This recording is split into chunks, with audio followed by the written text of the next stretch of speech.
the main opposition party, the Patriotic Front, is preparing to choose a new leader. This comes at a critical time for the party, which is facing legal challenges and internal, natural and sponsored divisions. But the question is, as the PF chooses a candidate to lead it into the 2026 general elections, what are the key criteria they should look and consider, in my opinion?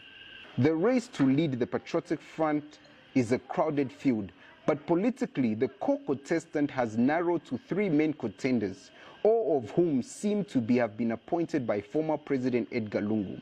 There is Honorable Given Lubinda, whom Lungu appointed as acting president of the PF and the Tonse Alliance. He is seen as the experienced strategist. There is Honorable Brian Mundubile, who was appointed leader of the opposition in parliament, representing the party's checks and balances. And there is Honorable Makebi Zulu, the former presidential lawyer, or better yet known as the family spokesperson. However, in politics, front-runner status can be fragile. Honorable Mao Sampa, with his Mbappe nickname reflecting his political dribbling skills, remains a wildcard whose grassroots energy and populist appeal should not be underestimated. Nor should the influence of other figures like the deadly Chishimba Kambwili or the strategic Greyford Monde or the media guru Ambassador Emmanuel Mamba. Even if not on the ballot, their ability to sway delegates and shape public narrative makes them significant players in this high-stake contest. But in a time of crisis, what should be the guiding principle for this choice? My analysis suggests 5 criteria for survival for the Patriotic Front. 1. The unifier. The PF is deeply divided. The new leader must be a bridge builder, someone who can calm tensions and bring all factions back together. They need a figure respected across the party, from the grassroots to the leadership, to stop the infighting and create a single focused team. Number 2, the experienced hand. This is not the time for a novice. The PF needs a leader who already understands high-level governance and political strategy. They need someone who has managed complex situations before, who can navigate the party through both political and legal challenges without stumbling. The next PF president must look beyond the party's base. To win a national election, they must rebuild trust with the Zambian people. This means offering a hopeful, forward-looking vision that addresses current and economic hardships. Crucially, there must be a person who can gain key respect from key national institutions, including the church and civil society organizations, who have acted as moral players in Zambian politics. The person must be easily recognizable and well-known countrywide due to the short space of time before elections. Number 4. The collision builder. Political reality dictates that the PF is unlikely to win the 2026 elections alone, or better yet, even use their own political party due to the third-hand interferences. The new leader's most urgent task will be to unite the opposition. They must be a credible and trustworthy figure that other party leaders are willing to follow. This requires a talent for collaboration and not confrontation.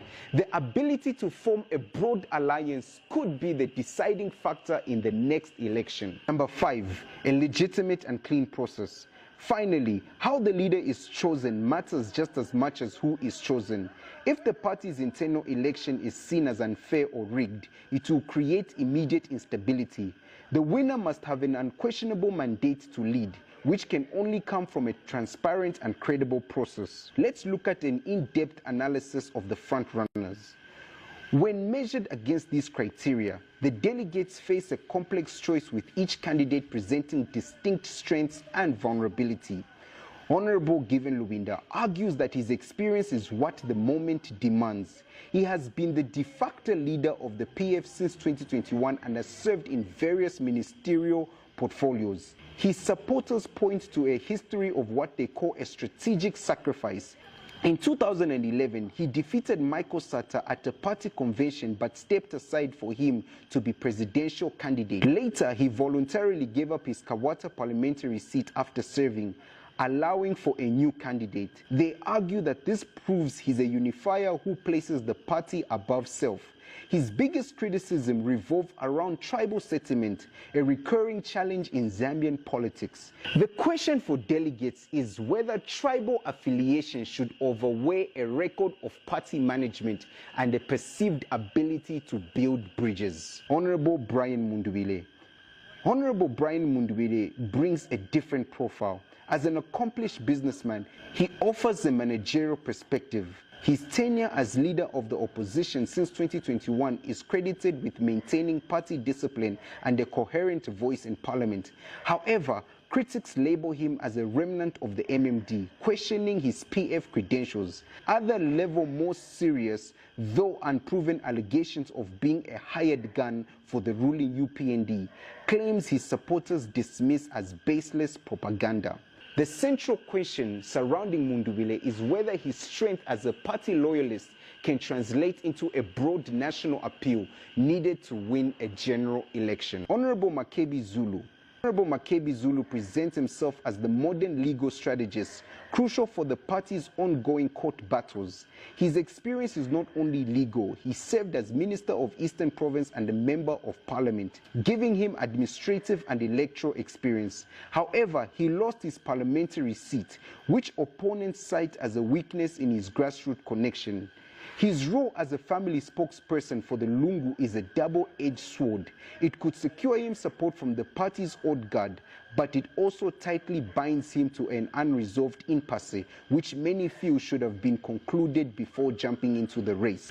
Whoever emerges victorious from this complex field of contenders and influencers, their success will depend on a single monumental task: the ability to unite a fractured party, offer hope to a struggling population, and build a coalition that can credibly challenge for power. For the Patriotic Front, this is more than an election. It's a test of its very essence of survival.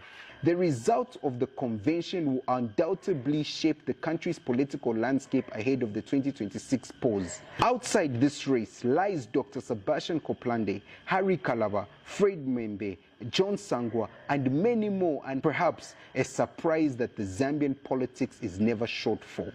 The Patriotic Front has gone through more lethal wrangles than this. With the wisdom of the elders of the party like the former Vice President Mama Inonge Winner and the Honorable Godfrida Sumali and many more, this shouldn't be such a difficult hurdle to cross. From my analysis of this criteria, who do you think the Patriotic Front should consider as the flag bearer?